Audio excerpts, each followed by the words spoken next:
This is WFYI News Now. It's Thursday, December 11th, and I'm Farrah Anderson. Here are today's top stories around central Indiana. Federal vaccine advisors voted last week to scale back their guidance on hepatitis B shots for newborns. Now, health advocates in Indiana worry the change could deepen vaccine hesitancy. Sarah Dillard with the Indiana Immunization Coalition says years of combating vaccine hesitancy have prepared the group for this moment. Dillard says the rollback, combined with online misinformation, is making new parents even more hesitant. Every family, they deserve the access to strong evidence-based information. The Indiana Immunization Coalition urges parents to talk with their pediatrician about the risks and the recommended vaccine schedule for newborns. Yesterday, the Indiana Senate rejected a handful of amendments to a redistricting bill designed to benefit Republicans. As Ben Thorpe reports, senators are headed towards a final vote today after months of pressure from Washington and threats to their careers and even families. The Indiana House already passed the redistricting plan, which aims to help Republicans keep control over the U.S. House by flipping Democrats 2 congressional seats. But Republicans in the Indiana Senate have been much more divided on the issue. Republican Greg Good held a town hall to hear from his constituents and was one of the first lawmakers to face a swatting attempt that he says brought armed law enforcement into his house. Good says he's still undecided. My vote, when it will always boil down.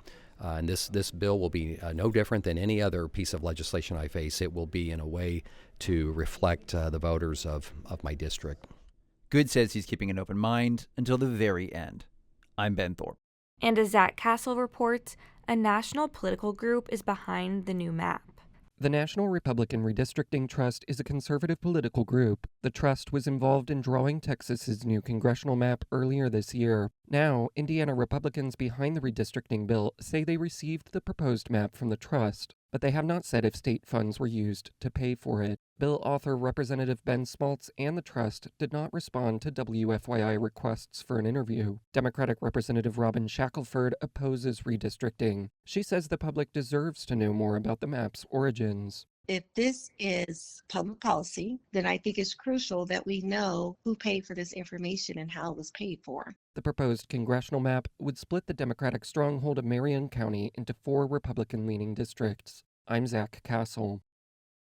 State lawmakers are moving forward with a controversial immigration bill that could expose employers to fines and require local police and courts to hold people for federal immigration authorities. Bill author Senator Liz Brown says she made some adjustments in response to concerns over an earlier bill. She says her bill ensures law enforcement agencies get necessary training. That's the biggest change, I will tell you, is making sure that the sheriff's deputies and any law enforcement who's going to be partnering with our federal partners, that they have the right information that they need. The bill prohibits employers from recklessly or intentionally hiring someone without authorization. It also requires the Family and Social Services Administration to provide information to lawmakers on non-citizens accessing services, including Medicaid and SNAP. The bill was met with opposition from both advocates for and critics of stricter immigration policy. It passed out of a Senate committee 6-2. Dozens of immigrants were denied becoming U.S. citizens at a naturalization ceremony Tuesday at Union Station in Indianapolis. Samantha Horton reports it comes as the Trump administration continues its crackdown on immigration. The oath of allegiance is the final step in a years-long process to become a citizen.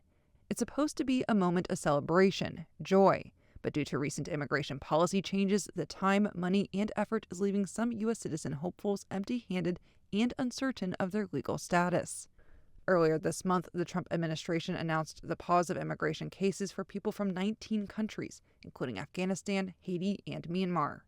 Marion County Clerk Kate Sweeney Bell says it's unclear if the 38 people denied Tuesday were from countries on the list. To be turned away when they came to sign in, that is unconscionable. Another naturalization ceremony is scheduled for next week in Indianapolis. I'm Samantha Horton.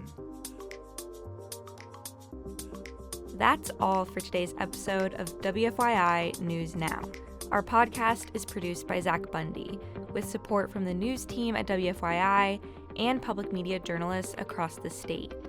Kendall Antron produced our music. If you liked today's episode, remember to subscribe and share.